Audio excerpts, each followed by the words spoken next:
Hello and welcome to another episode of the Insulin 360 podcast, the podcast that takes a deep dive into metabolic health.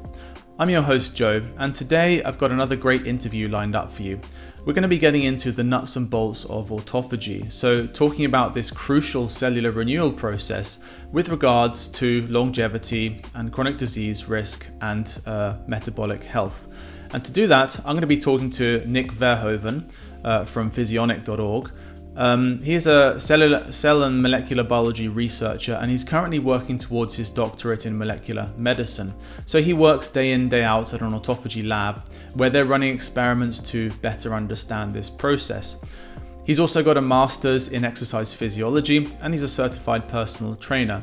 So along with the scientific knowledge and the understanding of the various different mechanisms that we get into, he also gives lots of actionable tips on how we can best make use of this process in our day-to-day lives.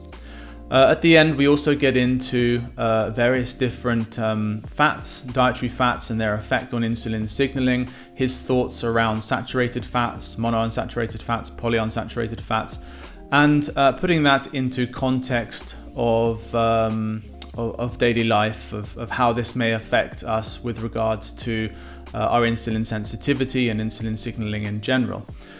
So if you want to know more about Nic, then head on over to his website, physionic.org. I highly recommend you follow him on YouTube. He's putting out lots of great content where he does reviews of the scientific literature and then puts them together in an easy to understand format, being careful not to perhaps overstate what is said in the science, but again, asking the question about how we can make use of all of this in our day-to-day lives. And as ever, if you want to know more about Insulin 360, head on over to our website. You can sign up to the newsletter or subscribe here on YouTube. And with that said, let's get on with the episode. Okay. Hi, Nic. Good morning. I believe it's a fair bit earlier with you compared to where I am. How are you today? I'm doing absolutely fantastic. It is a little earlier, but it's quite all right. I'm excited to be here. Great. Good. Okay. So yes, as I understand it, in a short while, you'll be off to the lab to start a day's work. So maybe we could start there. I'll ask you, what are you doing with your lab work, and how is it related to autophagy? Yeah, how is it related to autophagy? It is quite literally autophagy. So I'm finishing up my PhD at the moment. I'm in my final year, so I'm a senior student. So currently I'm working on a particular project where I take my background in metabolism, which is what I learned in my master's degree when I was doing lab work for my master's, and taking that metabolism background and applying it to autophagy. So that's my primary project that I've been working on over the last few years, which will be my dissertation and whatnot. But before that, actually, I was also on a paper where we looked at the autophagy of mitochondria specifically, so which is known as mitophagy. And that's really where our lab is most focused. I've just sort of co-opted the whole autophagy mitochondria area of our lab to be more metabolism focused because I just had a background in that area.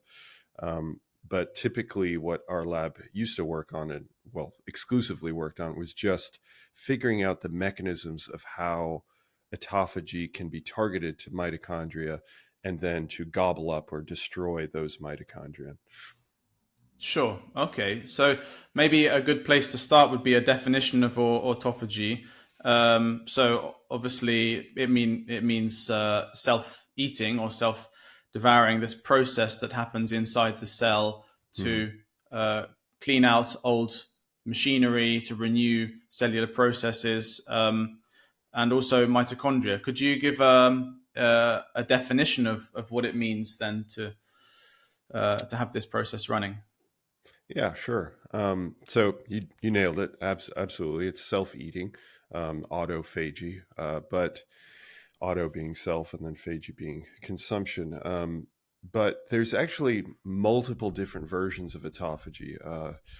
And some of them are there's obviously the one where you're eating components of the cell for cellular cleanup, or if it's to deal with some sort of aberrant signaling that's happening within the cell, or if it's to just go through its normal functions of you've got these proteins or these organelles that have kind of run their course. They've been around for, uh, we'll call it their life expectancy, and therefore then autophagy has to come in and destroy those organelles and those proteins. But there's other versions like xenophagy, which is a type of autophagy which isn't you're technically removing the auto, so you're technically attacking something else. You're not attacking something that's within your cells. You're actually attacking something like a virus or a bacteria. In those situations, if you have a virus that infects your cells, then you have this autophagy machinery that can come up and essentially consume it and destroy the virus before it actually starts to replicate within your cells. And there are other types of autophagy as well, but those are kind of the two main ones. Obviously, I mentioned mitophagy as well. Our lab just started doing a little bit of research in pexophagy, which is the destruction of peroxisomes, which is another organelle that's found within our cells, which a lot of people don't focus on, but it's certainly something I plan on creating some content on as well. It might be something that you'd be interested in as well, especially with a background in insulin. I would put some emphasis on not just mitochondria, but also having some focus on peroxisomes as well. So there's a number of different ways autophagy works, and there's a number of different definitions, but the bottom line is that you end up degrading or destroying some component within the cell. Okay, sure. With the goal of the cell being restored to a better level of function, because obviously when things get degraded, they don't tend to work as well, and so a kind of spring cleaning of those old components, and then the replacing of them, so the cell can just work better. Yes, yeah. Typically, I think an oncologist or a cancer researcher might push back and say that you can have situations where autophagy can be detrimental to our health, but generally, in a healthy physiological system, that's absolutely right. Sure. Okay. Yeah, that's interesting. So, of course, we want to get away from things being good and bad. Surely, it's there are times when maybe autophagy may not be completely beneficial, but for the most part, when we're thinking about metabolic health and insulin and longevity, and so it's something we want to try to promote, I imagine. Yeah. Sure. Okay, great. So it's this process that gets triggered. What is it exactly that triggers autophagy then?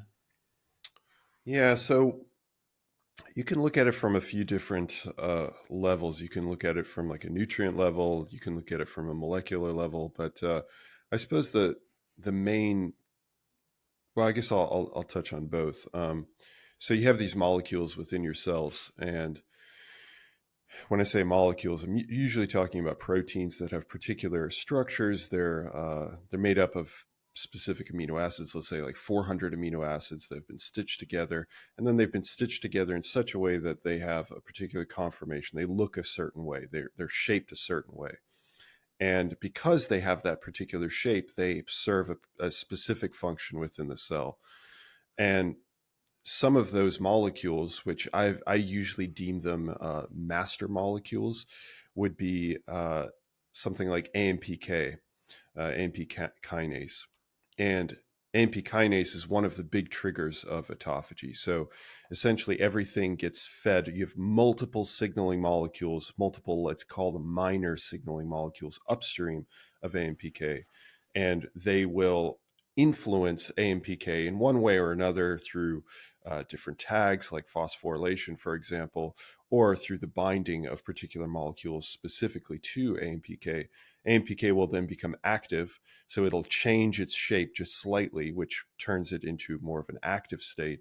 And then from there, it's going to activate another molecule that's downstream of AMPK called ULK. Then ULK then allows the attraction and the activation of multiple specific autophagy molecules. These autophagy molecules start to aggregate together and start to create the autophagy machinery. So that's kind of on a molecular scale, but then like what actually activates the molecules above AMPK and what can also directly affect AMPK is things like calorie restriction, reductions in amino acids, specifically leucine. So I think those would probably be the big two. Okay, sure. Yes. I mean, if we're thinking about AMPK, thinking about also it getting up regulated when we exercise, fasting state. And so when we're thinking about insulin, we're thinking about these two states, the fed state and the fasted state. And so I imagine that when insulin is low, this is a state where AMPK is going to be more active. And that's a time when the body is going to be activating this autophagy process. Would that be about right? Is it insulin? Are we talking about a low insulin state favoring autophagy? Yeah, I think that would be fair to say. Sure. Okay, great. And of course, there are other things which we come across activating AMPK. Metformin is well known, green tea to a lesser extent, berberine, and these things.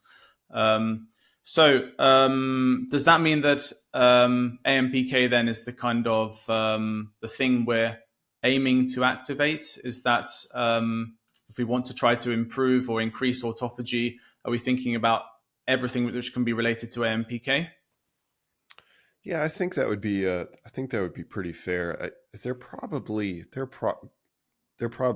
discovered and undiscovered mechanisms that also activate AMPK that are independent of kind of the main system, the main molecular system that I just described.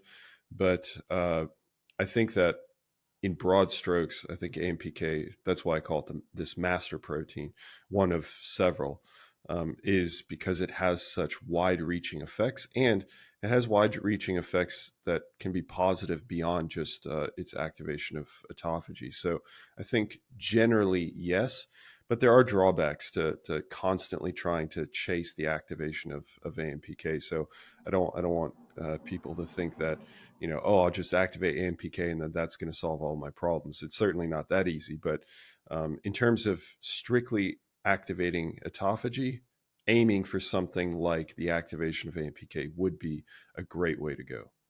Sure. Okay. Yes. I mean, when we find mechanisms like this, there is the tendency to think, how can we game the system, sort of thing.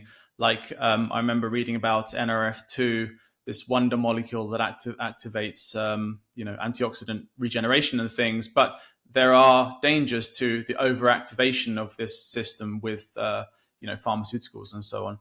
I think probably the thing to take away from this is it's a natural part of our biology that is supposed to be cycled in and out of as we feed and as we fast, as we exercise and as we rest, these cycles which then turn these systems on and off. And this autophagy is just a natural part of our biology that comes and goes with our lifestyle, rather than saying, okay, well, I can eat hamburgers every 2 hours, but I can take some sort of pharmaceutical to turn on AMPK. That way I can keep eating what I like, or live a sedentary lifestyle. I think that's probably the temptation when we have these things that can interfere with these pathways. So perhaps we should take a step back and say, well, what happens when autophagy is not following these natural cycles, when it's not regularly turned on? How does that lead to metabolic problems or chronic disease and so on? Yeah, that's a great question. So funny enough, our lab released a scientific review specifically on this topic, where we investigated. Well, we didn't actually investigate. Some of our research has been related to this, but we also aggregated a lot of research from other groups as well. And essentially, if you have a deficient autophagy or reduced autophagy in an aberrant fashion, then you get the buildup of different proteins and organelles, but specifically what we focused on were the proteins themselves. So you can think of it like you've got these two systems within your cells, these two primary systems that get rid of dysfunctional proteins, functional proteins that I said have kind of run their course. And if you remove one of them, which is autophagy, the other one is called the ubiquitin proteasome system, but we're focused on autophagy. If you remove autophagy, the proteasome is much smaller, so it can't deal with everything that happens within the cell. They're not like necessarily backup systems to one another. They just complement one another. And, there's a little bit of crossover sometimes, but typically you want both of them to be functional if you have a particular outcome in mind. If you're trying to get rid of like an organelle, for example, you typically have to go with the much beefier, stronger, larger autophagy system. So if you lose that autophagy system, then you do start to get a mass accumulation of different proteins. You can have these accumulations of, I think they're called HTP proteins. You can have the accumulation of, there's Huntingtin proteins, which the Huntingtin protein is related to Huntington's disease. You can have the aberrant accumulation of proteins around and inside of mitochondria, so they can get located to mitochondria. They can build up within the cell, then they can get located to mitochondria, can enter mitochondria, and then build up within the mitochondrion itself, which leads to mass mitochondrial dysfunction. You can have the actual organelles themselves that don't function anymore, because for our cells to be functioning correctly, as we've kind of been talking about, you need to be able to get rid of some of those dysfunctional proteins, but also certainly the organelles. And mitochondria can become dysfunctional over time. We have a really interesting system by which our cells can dilute some of the negative effects to mitochondria. So if you have a dysfunctional mitochondrion and you have a functional mitochondrion, what your cells can do, if necessary, is to fuse the two. And then you might be thinking, well, why would it do that? The reason for that is to try to dilute the negative aspects of the dysfunctional mitochondria with the functional mitochondria. It can also do the opposite. So it can pinch off sections of dysfunctional mitochondria and eject those out of the fully functioning mitochondria. And after that, then it would typically go under autophagy, that dysfunctional part. So if you have the buildup of these dysfunctional mitochondria, then you start to produce a lot more of things like oxidative stress, which is extremely common in general. But that can also then start to influence signaling molecules, which would then, let's relate it to insulin, for example, which can I wouldn't say necessarily destroy, but inhibit some of the signaling molecules that would be downstream of the insulin cascade. So with elevated oxidative stress, you would get potentially higher activation of something like a protein called JNK, so junk, and then that can affect the insulin pathway. But even directly, if you just look at mitochondria directly, if you start to accrue, let's say, 40% dysfunctional mitochondria, eventually the cell dies. So you start having loss of cells themselves. And there's also ways that the cell can essentially end its life through mitochondria specifically. So it can sense the dysfunction that's happening within itself, and these mitochondria will ultimately lead to the cell succumbing because it can't allow, quote unquote, allow, not that it's thinking about this, but the genetic programming and the cellular programming within the cell can't allow for the cell to continue to survive while it's constantly radiating oxidative stress. So eventually it either becomes senescent or it ends up undergoing apoptosis, which is cell death. So there's wide-reaching consequences. But if you're talking specifically about like metabolism, I would say the biggest issue would be on mitochondria.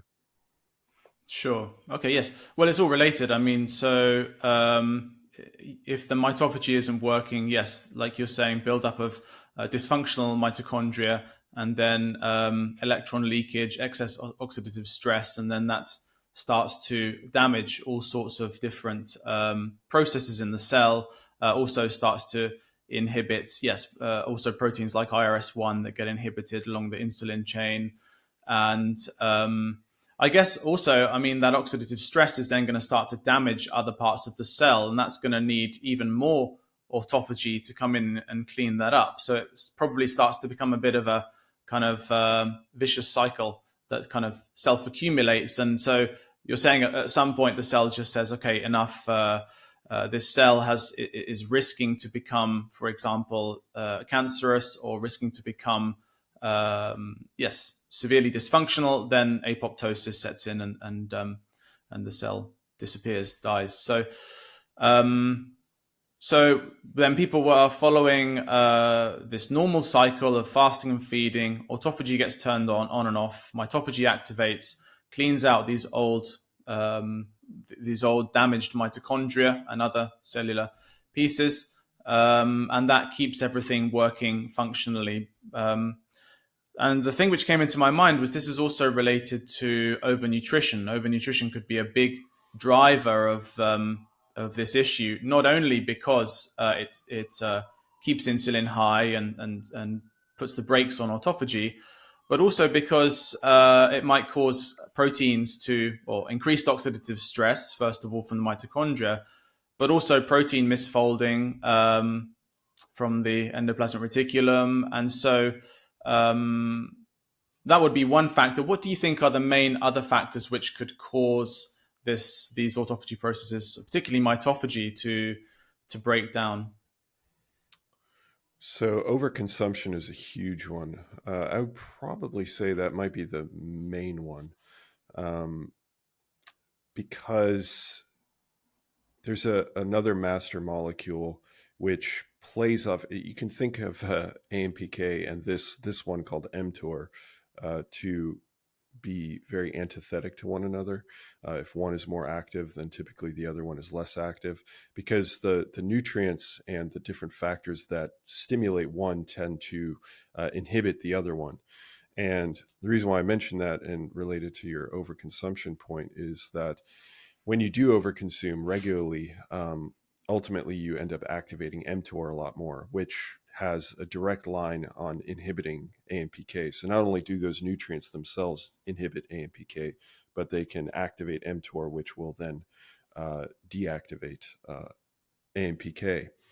Now, mTOR can then, to your point about protein misfolding, can then lead to greater levels of protein synthesis, which leads to cell growth, which is all fine and dandy, but can also ultimately then lead to a lot more of these proteins being misfolded. And if you have an inhibited AMPK and a lot more of this accrual of protein misfolding, then you start to develop a bit of an issue if you're continuously stimulating mTOR and thereby reducing autophagy. I think exercise is one that you briefly mentioned. That's another big one. Certainly AMPK can be activated through exercise, especially during the process and a little bit afterwards. I think that's really just playing on that same lever. You're reducing the nutrients. It has specific effects as well. It certainly reduces insulin levels. Beyond that, I think those would probably be the two main ones that I would focus on. Certainly protein consumption, but I think people get a little too wild with that. If you reduce your protein consumption, because that can have a direct effect on AMPK and mTOR as well. And then there are certain drugs. I think you mentioned metformin at one point that can specifically inhibit mitochondria, which then leads to a change in the cellular environment within the cell, which can also have an effect on AMPK. So there's a number of different mechanisms, but I think the big two, I'll leave protein a little bit further down. The big two would be overconsumption would lead to issues with autophagy, and lack of exercise would also be an issue. Okay, sure, yeah. What about circadian rhythms? Is there a rhythm to, obviously this is a kind of newish field of research, and it's kind of difficult to, I don't know if your lab has done any work on sort of a circadian rhythm to autophagy or times of the day where it might be more active, or is it literally related to mainly to AMPK? So I'll definitely state I don't know. I haven't looked into this whatsoever. But circadian rhythms are I mean, they're incredibly important, and it is true. I mean, if you look at other measures, like let's say like blood pressure, for example, I mean that oscillates up and down based off of our circadian rhythm. So, what I think that was especially with changes in hormones over time, like cortisol, testosterone, and things like that. I'd be shocked if there weren't, if you were to look at a basal state throughout the day of, let's say, AMPK activation or autophagy as a whole, would you maybe see these oscillations also found in the cell? I mean, I would bet that there probably is a lot of that going on. Have I studied it? No. So I can't speak with any sort of confidence. I'm just making an educated speculation. Sure. I guess, yes, it would be very difficult to measure because, of course, nighttime is a time when we are generally not eating and not moving. So, of course, the indirect important factors of diet and exercise are going to be at play all throughout the day at different measures. And so it would be very difficult to track it down. But yes, looking into, for example, insulin signaling, following a circadian rhythm being us being most sensitive around about midday and perhaps being least sensitive around about 3 or 4 in the morning, that surely will play into it. There's probably a time when the body would prefer to switch on autophagy and clean out. I would guess that it would be nighttime, but yes, I'm not really sure. I guess it's a new area. Okay, great. Yes, and of course with that, because when we're talking about circadian rhythms and cortisol, it's also talking about the effects of chronic stress and cortisol dysregulation. And does cortisol turn off autophagy? Does it by virtue of raising blood sugar, or is that not really a thing? I think this is again me thinking off the top of my head.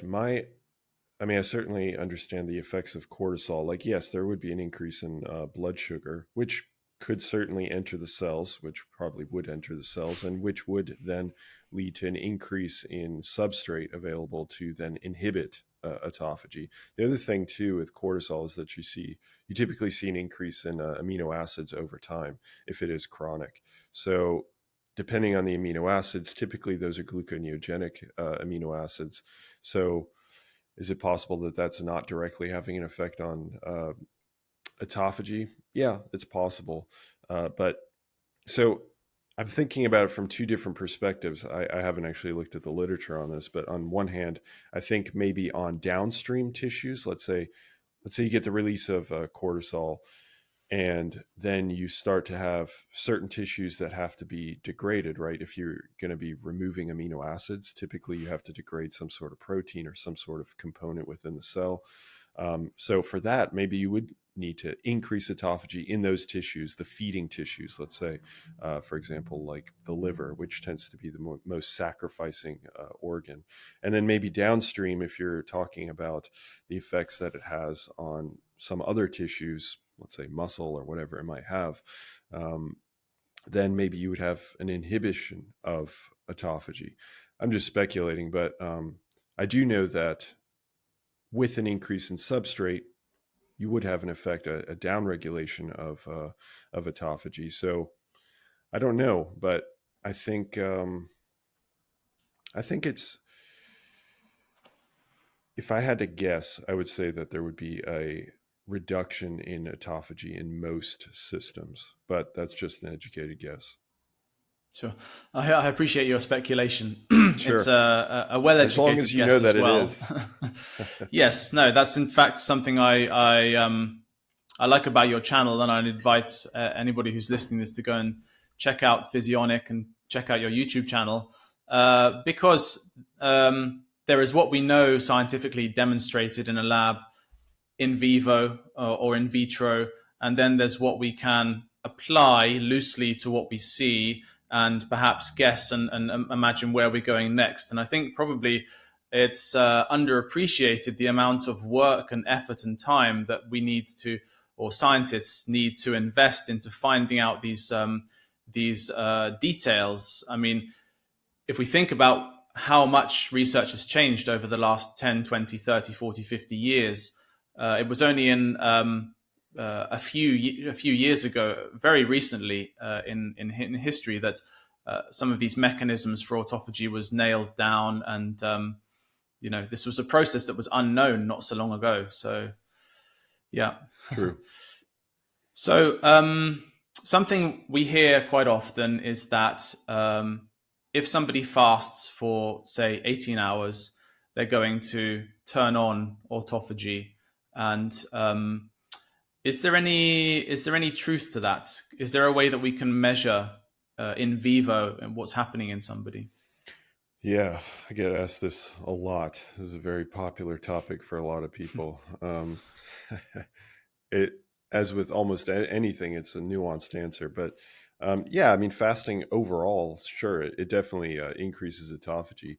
I think the difficulty is that a lot of the research that's been done in autophagy has been done in mice, for example. So if you fast a mouse for, let's say, 16 hours, 18 hours, like you would with a human, those are completely different circumstances. That's like fasting a human for like 4 days straight, because the lifespan and the reactions happen so much more quickly in a mouse than they do in human beings. So the translation is difficult. We can look at the overall mechanisms and say, okay, yeah, it increases autophagy, but is it on a time scale 1-to-1? It's almost never on a 1-to-1 time scale. So the translation is really difficult.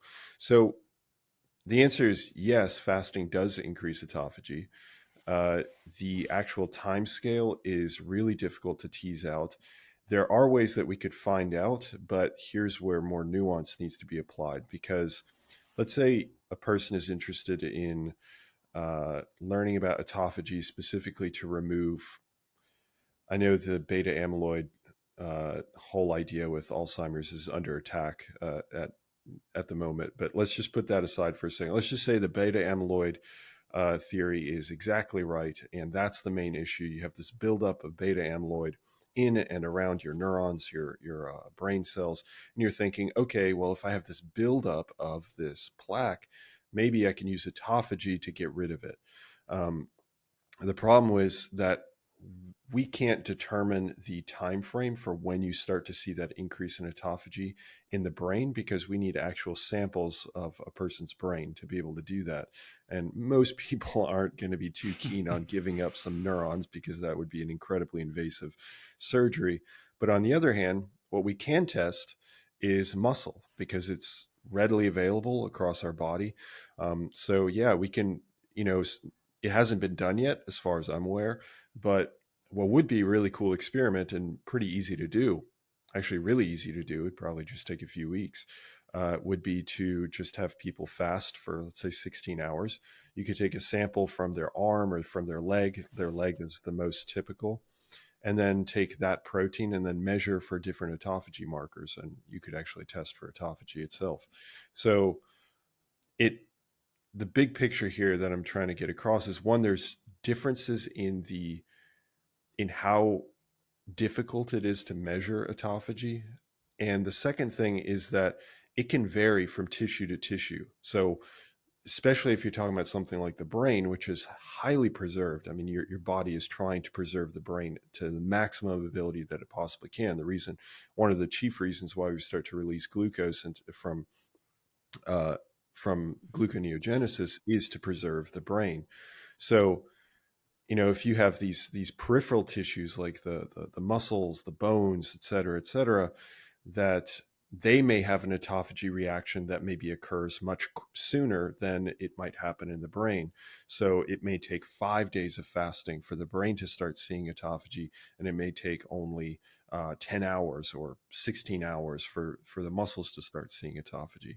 And the other thing that I would say to this is that if we were to look at things from like an energy equated standpoint, some people which actually I'm one of these people. Sometimes I will intermittent fast throughout the day, and then I keep records of exactly what I eat and all the amount that I eat and whatnot. And I know that not everybody does that, but typically if you're maintaining your body weight, there's going to be some level of caloric or energy balance that's occurring. So if you're not consuming, let's say, for 16 hours out of the day, and then you stuff yourself with all of your energy intake in the final, let's say a final 3 hours of your waking day, then I'm curious if you maybe start to ramp up autophagy during that time that you're fasting, and then you massively down regulate autophagy to the point where it's crawling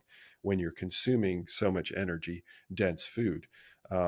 So I wonder if you were to then equilibrate that over time, let's say over a 24-hour period, would there be any differences in what's called the area under the curve? So looking at the overall change that occurs over a 24-hour period. My speculation is that there would be no difference, but it's also possible that there would be a time effect where, with the fasting for 16 hours, you do start to see an effect, and it's still higher than if you were to just consume the same caloric yield throughout the day, let's say over 5 small meals or 3 meals or whatever it might be. So, but to answer your question, uh, there's nobody has a clear answer. Um, I would for sure multiple days of fasting will increase autophagy. I think that's for sure. The intermittent fasting, the within the day fasting, if that increases autophagy, that's the area where we're not sure. Okay, yeah, great. It's definitely always so much more complicated than we might imagine than just do this and you'll have this result. And it makes perfect sense that it's tissue specific, so that tissues or cells that have a greater need for autophagy are going to be perhaps the cells that upregulate it sooner. And yes, without a lot of detailed research and some willing volunteers who want to donate a neuron or two, Mhm. then it would be difficult to say what it would be happening in the brain. But broadly speaking, yes. I mean, you focused on the beta amyloid plaque. I mean, the latest research around that is looking at also amyloid buildup being a reaction to a central nervous system infection. And so, but even then, autophagy is probably going to be a necessary component to getting rid of bacteria, viruses, and that sort of thing. And other, for example, research around maybe energy issues in the brain, the sort of type 3 diabetes scope. Autophagy is going to be helping with there as well, because if it's reducing mitochondrial dysfunction, reducing worn out proteins, and then allowing cells to function energetically optimally. So I think what's important is that it works on so many different levels. I mean, it's so broad in the way that it works, is that we don't really need to know so much the details of everything that's happening if we know that, broadly speaking, fasting, exercise, the general things related to a healthy lifestyle, most likely following a good circadian rhythm, getting sunshine in the day, darkness and melatonin at night, these sorts of things, then we can say that they are going to be most likely broadly beneficial to autophagy, because that's how we've evolved to function. So do you think in the future there will be like a way that we can measure, like go into the lab and get a test, or maybe even like biometric or something to measure our autophagy? Yeah, I do actually. I think I don't think that would be an issue whatsoever. All you need is cells, and then you can look at a number of different markers. You can look at like LC3, or you can look at ULK. You could look at a lot of these different markers. I think typically you could look at the protein levels. I would typically look at the protein levels of this protein called LC3. There's a LC3-1 and there's an LC3-2. And if you see high levels of LC3-2, then you typically know, you have a pretty good idea that there's autophagy occurring. So you could look at the protein levels, or it's something that we already do, which is what the whole the whole pandemic was surrounding, was the looking at mRNA or looking at DNA. So you can also look at those as well. Typically, you'd want to look at the protein measures, but that can be a little bit more. That can be a little bit more time consuming as opposed to doing like a DNA test or an RNA test. But if you could see elevated levels of certain autophagy markers, specifically the gene or the RNA that comes from that gene, then yeah, it should be pretty simple. Sure. Yes, and I guess if you're measuring downstream effects as well, I mean, what you're interested in is the result of autophagy. So Mm. measures of oxidative stress, chronic inflammation, insulin signaling, and everything else which goes along with these markers that we know that lead to better or worse health outcomes. Okay, great. So what would be the thing to finish off talking about autophagy? I think we've had a really good overview there of what it is, why it's important, how we can think about activating it. What would you like to see in the future, like a kind of breakthrough in the autophagy world in terms of research or or lifestyle intervention or something like that? If you could have a piece of knowledge as if by magic, what might it be? If I can harken back to our previous question, I think I would want to know how long it takes to see this induction, this higher than baseline induction of autophagy in people. That would be, I don't think it's that difficult, especially in muscle. It wouldn't be that difficult. It would be more difficult, but it wouldn't be that difficult to potentially do it in some other cells. Certainly skin cells, you could easily do it. And then you could get into some more invasive measures like liver, kidneys, things like that. You get samples of those as well. But, I think in general, it'd be great just for general knowledge and so that I can actually have an answer when people ask me to Sure, know. you can say it's 17 and a half hours. Yeah, If exactly. you're, if you're 179 centimeters tall or, Yeah, exactly. yeah, Get that specific, really blow people's minds by saying, sure, this is the exact point. Don't eat until this point right here. sure. That'd be great. Well, there's some interesting research around fasting and specifically around the fasting mimicking diet as well, Mm. with using autophagy to reduce people's cancer risk and increase metabolic health and immune function and so on. Um, would you say there's any benefit between the fasting mimicking diet and normal fasting or intermittent fasting or just straight up water fasting? Um, Yeah, yeah. I think all of them have. I think all of them have serious benefit. I think the degrees to which you receive that benefit is dependent on the type of fasting that you do. So I would say fasting would be the most extreme, like a complete water fast. And I suppose, I've gotten comments from people that get confused by water fasting. It's literally just consuming water. That's it. Some people think that you're eliminating water, like that's the thing that you're actually fasting from. okay, yeah. Um, so just as an added point, but yeah, so water fasting, where you're just consuming water, that will certainly have it's the most extreme form, and it's going to have the most extreme level of change that occurs within your body. The one after that, if people can't tolerate water fasting, because many people can't, they just have real difficulty. Let's say they get 3 days in or whatever it might be, or some people do little variations. I think that a fasting mimicking diet, which has even more research behind it from Walter Longo, um, that is also an excellent way to go.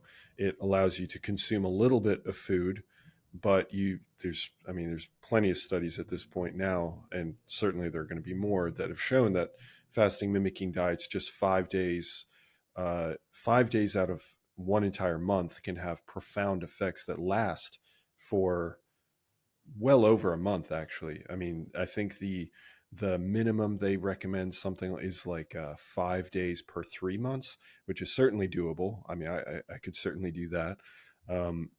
So 5 days per 3 months, you still see substantial benefit at the end of the 3 months. It certainly starts to creep back upwards as you return back to your old lifestyle, but it can have positive effects regardless. And certainly if you do it once every month, then you're definitely going to continue to have these pretty strong effects. And then intermittent fasting is the one where, there's more and more research coming out about it. It's not as magical as people thought it was. I think it no doubt has benefits in terms of giving people kind of a regulated schedule that they stick to. I think that is invaluable for a lot of people. I think that it could potentially have some positive effects. That's something I need to investigate further, because we do have enough research in that area. I think that we could start to tease out some of the benefits compared to not fasting at all. But I think that they're far more mild. I think you start to see these fasting effects as you get into the 24-hour range and beyond, as well as when you're doing fasting mimicking diets, where you are technically still consuming, but you're consuming such low levels and a very specific proportion uh, of low protein foods, really low calories, that it, as the name implies, mimics fasting. So I would say water fasting, fasting mimicking diet, and then potentially there may be some benefits from intermittent fasting, but we need to look into some of those mechanisms.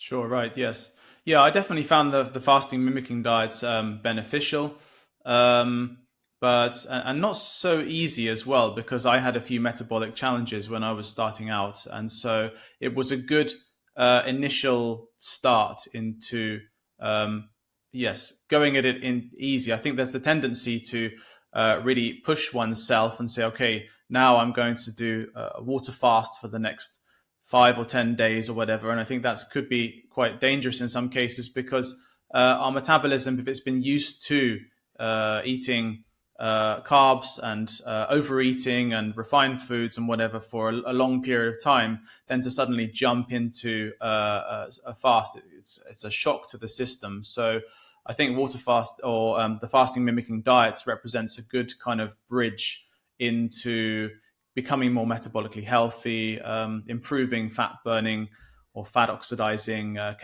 capabilities, and so on. I think there might be one more extreme fasting which I've seen around, which a small minority of people seem to adhere to, which is dry fasting, which is when they go without water.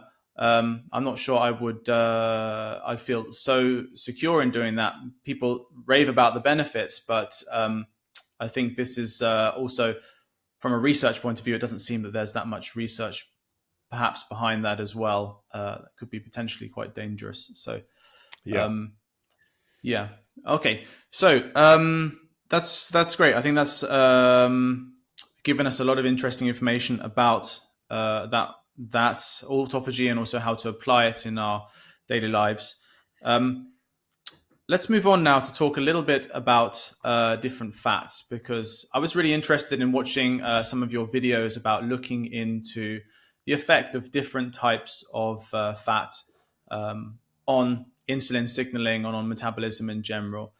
And what I found really fascinating was that you were carefully making a good review of animal studies, and then seeing where it may be applicable, but actually saying there's not that much really good research around the effect of different fats on in vivo, without doing things like intravenous feeding and so on. So maybe you could give an overview. What has your research led to your thinking about fats? Is saturated fats really that bad for our insulin signaling and our metabolism? Yeah, I spent a lot of time on this, which actually from the get-go, I think I made a mistake. Not in my conclusions or anything, but the when I when I was first releasing this content, and looking into these studies, I kind of went at it from an inverse perspective. I was looking at the mechanisms. I was looking at in vitro studies first. Then I went to in vivo, which is specifically in animals, and then I went to humans. And I probably should have done it. And now I've changed my tune in terms of how I do my the presentations. now I do it more in humans first, see if there's maybe an effect. Then I go into animal research, which is far more invasive, and you can do a lot more research. And then, of course, in vitro, you can essentially do anything you want. But that ultimately didn't change my conclusions either way. It's just the way that I presented things. I remember people were like, well, because I initially released the cell work, and people were like, well, this doesn't mean anything. I don't care about this, because people get incredibly defensive about saturated fats. It's pretty remarkable. But anyway, to answer your question, overall, what I've seen across a huge swath of studies, I mean, I'm talking, I've personally read at least 20 studies on the topic, specifically in humans, not even including my in vitro or the in vivo or anything like that.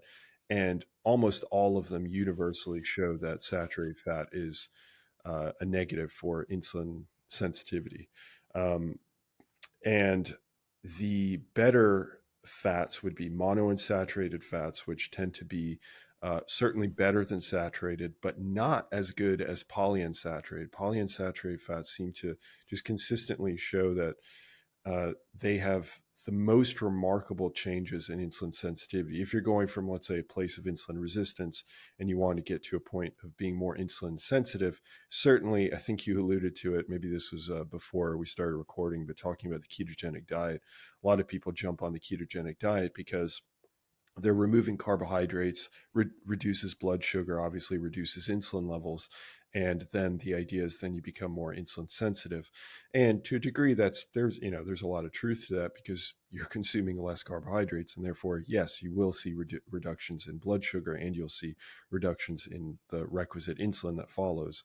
So that's all fair and well and good. But the types of fats that you end up replacing it with, if you replace it with polyunsaturated fats, I mean, the reversal, the mass reversal in insulin resistance is really profound. And you still get the same effects. You still see a drop in blood sugar. You still see a drop in insulin if you consume a lot of saturated fats, because the greatest driver is still carbohydrates. But you are on a cellular level, you're still having a good amount of insulin resistant markers that are happening. So my conclusion up to this point has been that saturated fats are of the three, let's say, fats, if I know there are subcategories under them, but saturated, mono, and polyunsaturated, I'd say saturated would be the worst in terms of filling your diet with that to combat insulin resistance, and polyunsaturated would be the best. And but there's a lot of research that I still need to do, because a lot of the pushback that people say, I think the more reasonable people, let me say that, that offer pushback, and they say, well, lumping all saturated fats under one umbrella is unfair, and I completely agree. I The focus that I had was on palmitate, because palmitate is the most abundant saturated fat. So that's why I focused on that one. And I did a little bit of research on stearate as well. But there are other saturated fats, and some of them, just from peripherally, just like my eyes glanced over a scientific review here and there, they did mention that certain saturated fats may not have that insulin sensitivity hit, so that they may be inert in that regard. So it is possible that, in a few years, as I read more into this, that I might be able to tease out certain saturated fats do have this negative effect, and other saturated fats do not have this negative effect. So, but I haven't gotten to that point, so I can't speak to it to that degree. Sure. And yes, I think it's interesting, because the waters are muddied a lot with the whole ideological debate, because obviously saturated fat coming mostly from animals, and polyunsaturated coming mostly from plants, and so that obviously gets people very much in one camp or the other often. And of course, the industry impact as well, like we've seen the increase in polyunsaturated fats, but in the forms of seed oils, which are often highly industrialized, highly refined, extracted using chemicals, and they have been shown to cause a fair bit of oxidative stress in the body. And so that's going to be a very different fat to consuming, for example, a walnut straight off a tree, or monounsaturators from an olive that you have, or whatever. So also the context is important, I think, because are these studies happening in the context of a whole foods diet? Are they happening in with refined fats? Are these fats oxidized? Are they still integral? Also, is there overnutrition? Because obviously any macronutrient that is consumed in an overnutrition context is going to cause the same sort of problems. What is the mechanism then, do you think, for saturated fats? What does it actually do on a cellular level? There's this idea that they kind of gum up the insulin receptor, and I think that's kind of reductionist and probably far from the truth. So what is it about palmitate exactly that may dampen down this response? Yeah, that's it's funny. It's true. I suppose it's not entirely untrue, but it always makes me laugh because people have these. You said gum up. I mean, it's so true.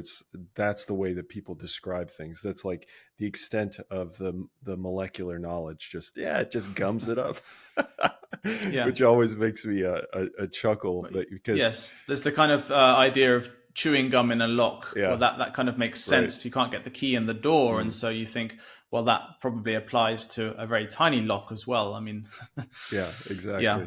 But then, if you have people that are obsessed with learning like the molecular happenings within the cell, I mean, gumming up the receptor just doesn't fulfill you. So exactly. So the mechanism that so this is from the in vitro studies and from some of the in vivo studies in animals, which obviously we can get a lot more invasive with. And I focused on muscle. I need to look at some other tissues, but so we'll see if it actually translates to other tissues. I suppose I looked at the pancreas as well, so I looked at both muscle and the pancreas. But anyway, so the idea is that palmitate will enter the cell, and then from there it can be converted to ceramides. So there's an enzyme that takes the saturated fat. We'll focus on palmitate because again, I have to see if this actually extends to other saturated fats as well. This enzyme called ceramide synthase will essentially attach to the saturated fat and will change its conformation, change its shape, and add what's known as a sphingosine molecule. So sphingosine plus the saturated plus this palmitate will ultimately then lead to the production of a ceramide.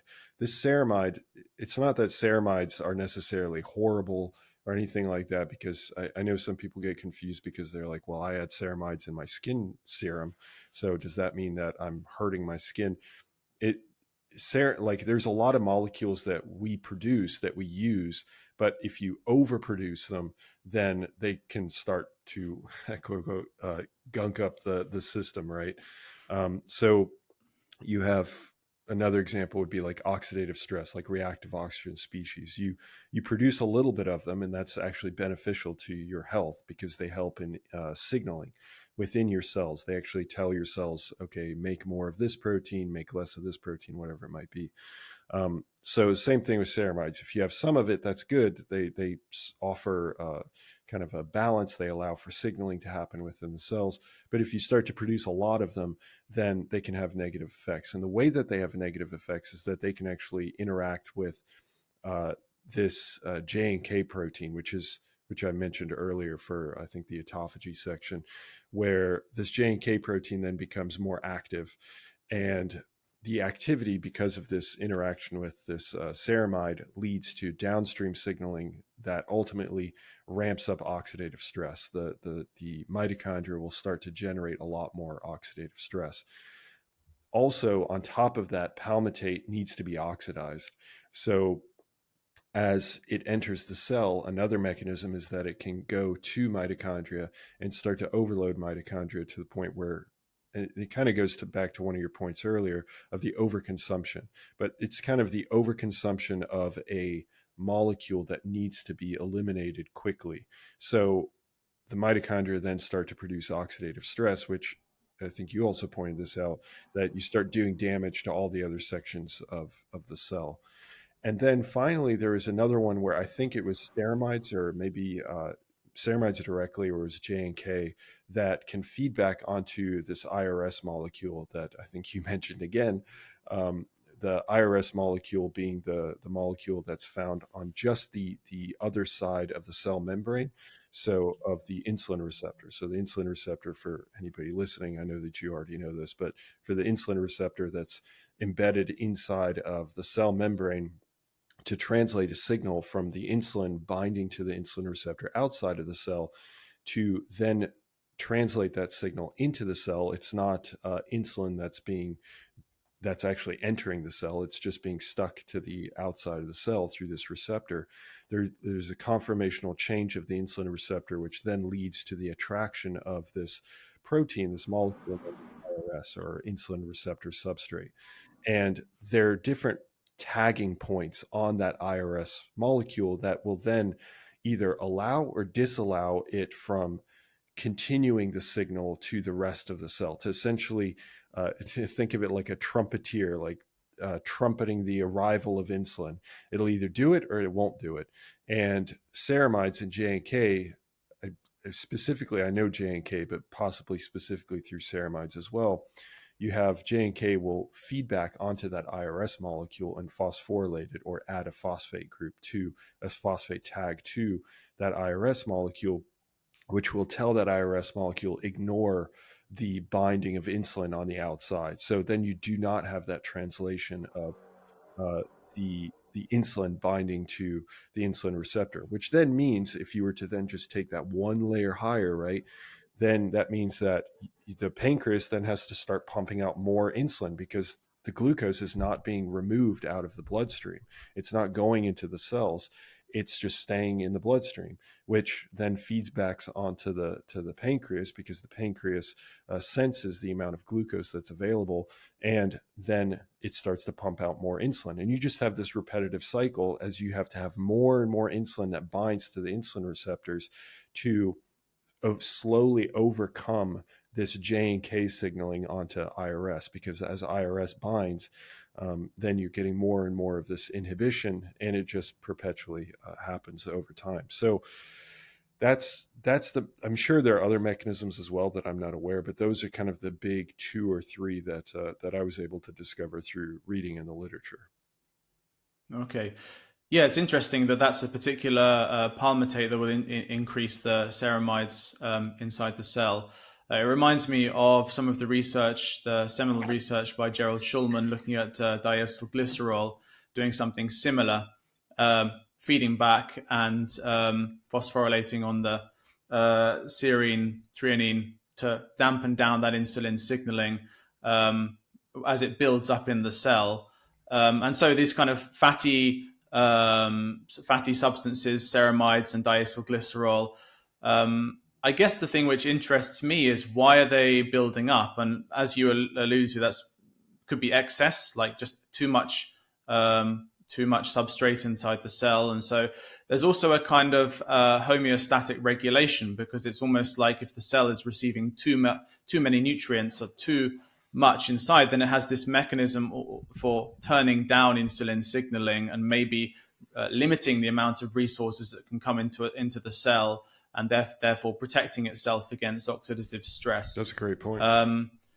But obviously it has these mechanisms that then become overridden because we are addicted to eating, or it's Christmas Day and we have a feast or whatever, or even other effects. I mean, we focus a lot on diet, but of course, one of the key reasons why fatty acids may be increased in the bloodstream, stress, adrenaline, liberating fatty acids, obesity. This is where these things become self-perpetuating and difficult to deal with.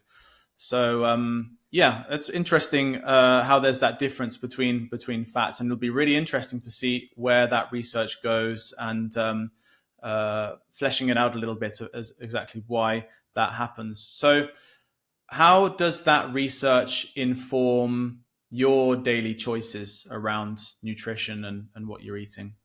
Yeah, it's another great question. I released a video maybe 9 months ago, a year ago, something like that, and the thumbnail said, "I am a hypocrite," and the the reason why I released that is because I wanted to let people know that just because I do all this research and whatnot does not mean that I follow all of the most optimal advice and whatnot. For example, do I eat saturated fat? Absolutely, I do because it tastes fantastic. So I don't eat a ton of it, and I do try to be more cognizant in general of my consumption of saturated fat. But do I still consume it? Absolutely. I'm not gonna deny myself really good food just because I know of the molecular mechanisms or I know of the effects that might happen. Because in the totality of my life, I think to myself, well, I have this life. I'd like to enjoy it. So my philosophy in general is just do 80% of the good stuff and allow yourself the 20% guilt free. So um, what I do is, yes, I focus on more monounsaturated fats, polyunsaturated fats. I still eat a little bit of saturated fat. No problem with that whatsoever. And I get my blood markers taken every year, sometimes twice a year, and everything always looks absolutely fine.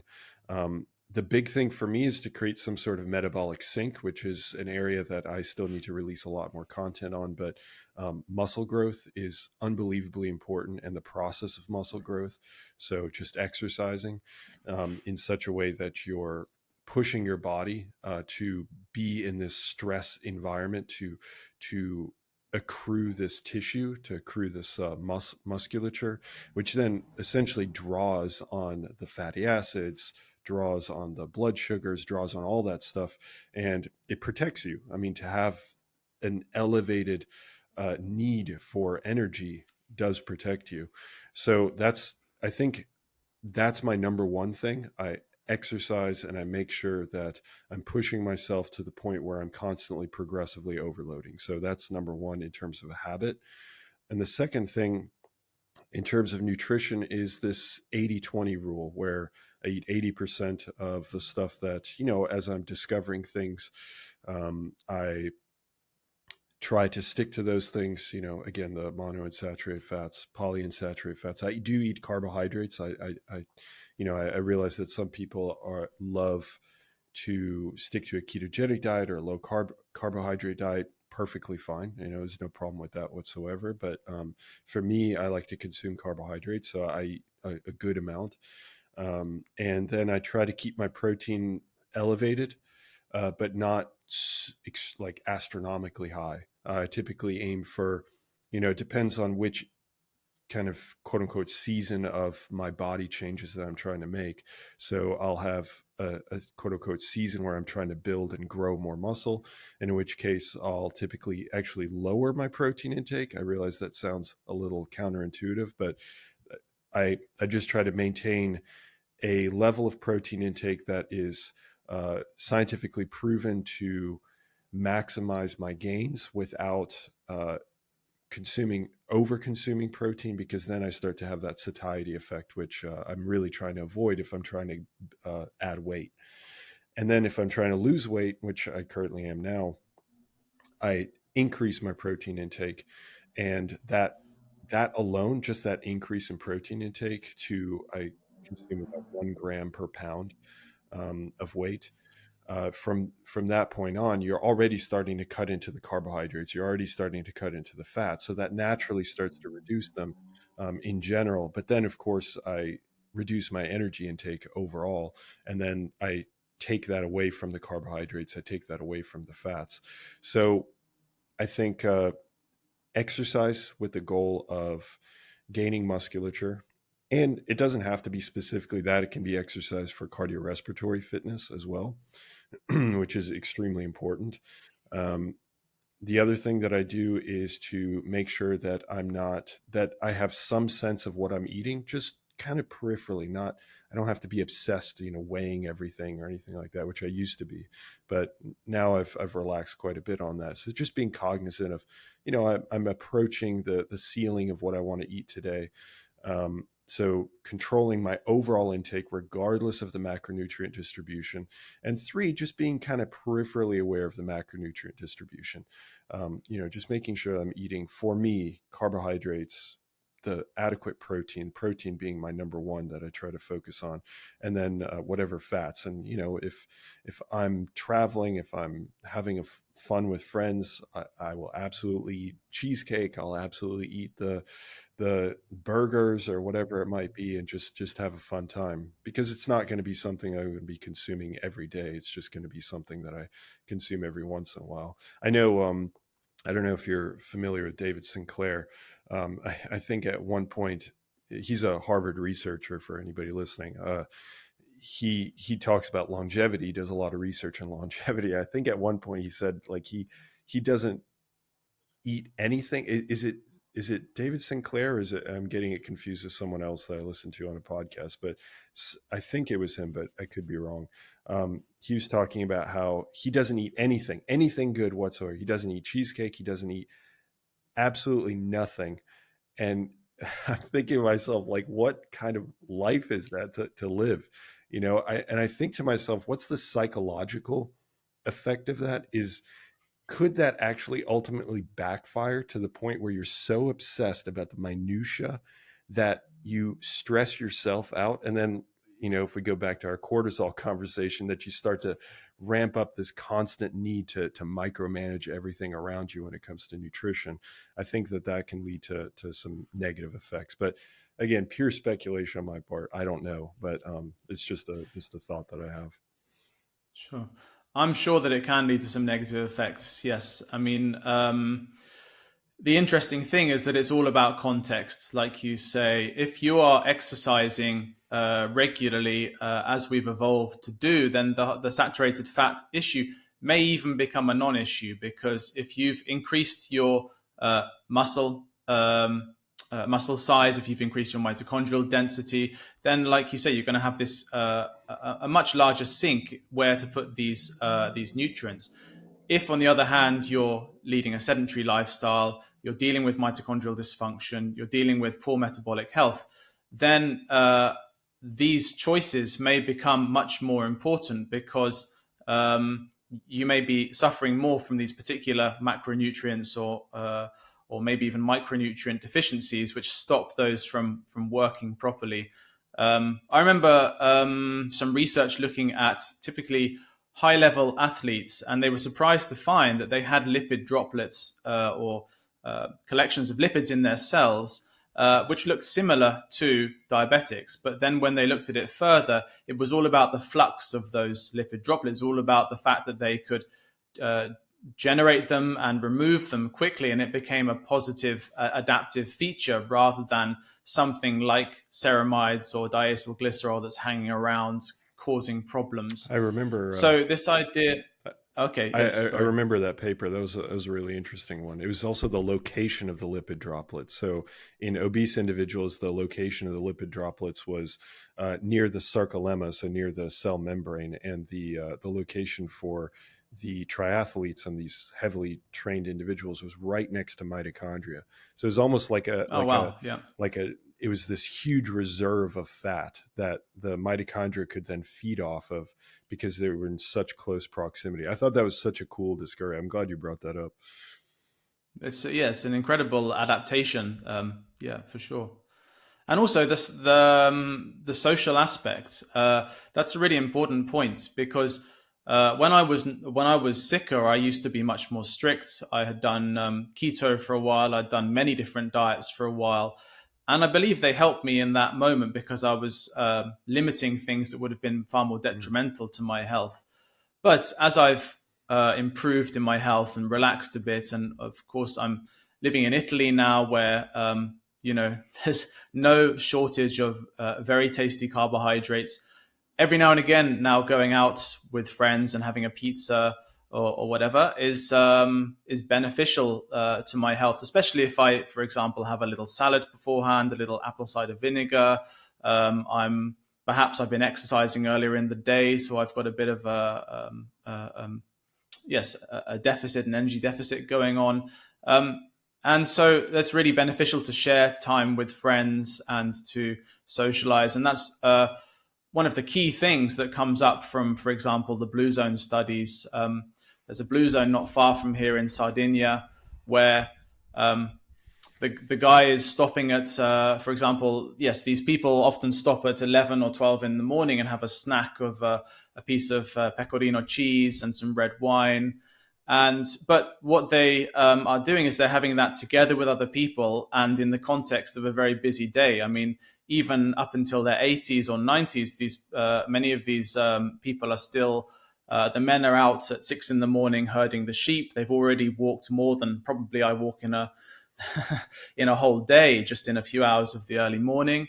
They're in an uncontaminated environment. They are sitting down with people, relaxing, eating with people. And so all of these aspects we can't forget about when we're thinking about reading studies with particular macronutrients. And I don't know how you would go about picking that apart in research, but I'm sure we'll get closer to that as we move forwards.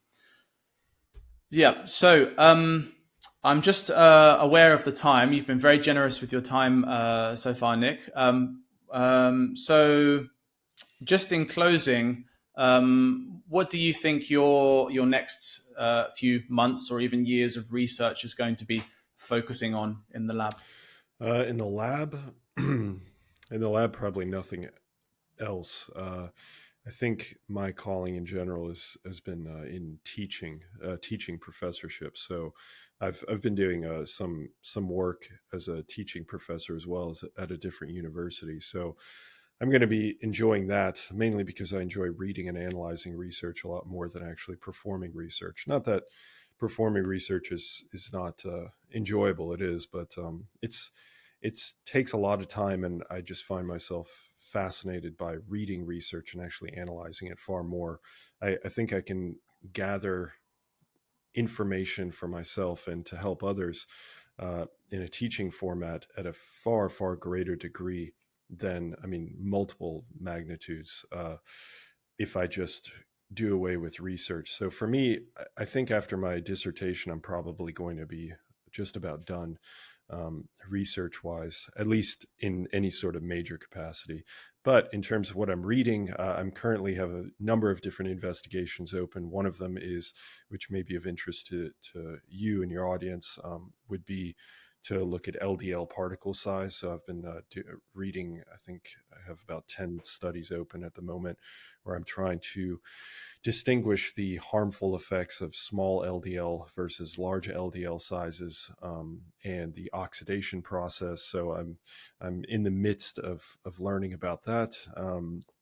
And I have some content that's going to be, I'm doing some reading on tadalafil, which is a Cialis, and the effects that it has on testosterone. I'm also looking at collagen supplementation. So I've got, I think, 12 studies open and a meta-analysis on the collagen supplementation, if it actually helps our skin.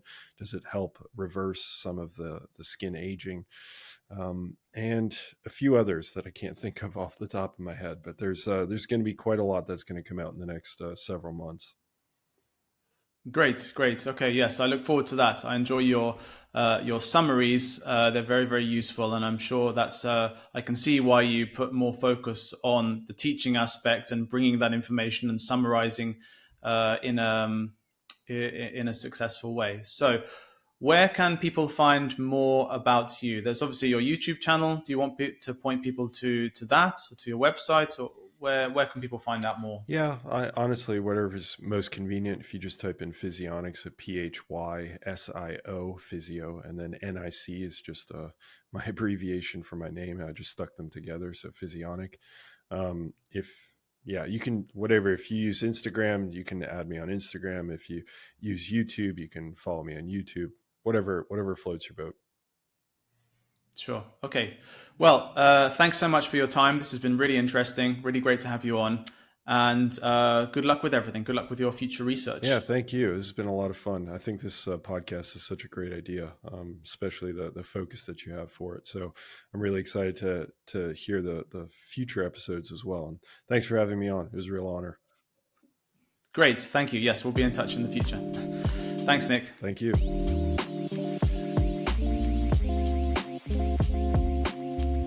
So that's about it for today for the episode. If you found that interesting, head on over to Nic's website, physionic.org. And you can also sign up to Insulin 360 to receive regular updates and more interviews like this. Thanks, and see you next time.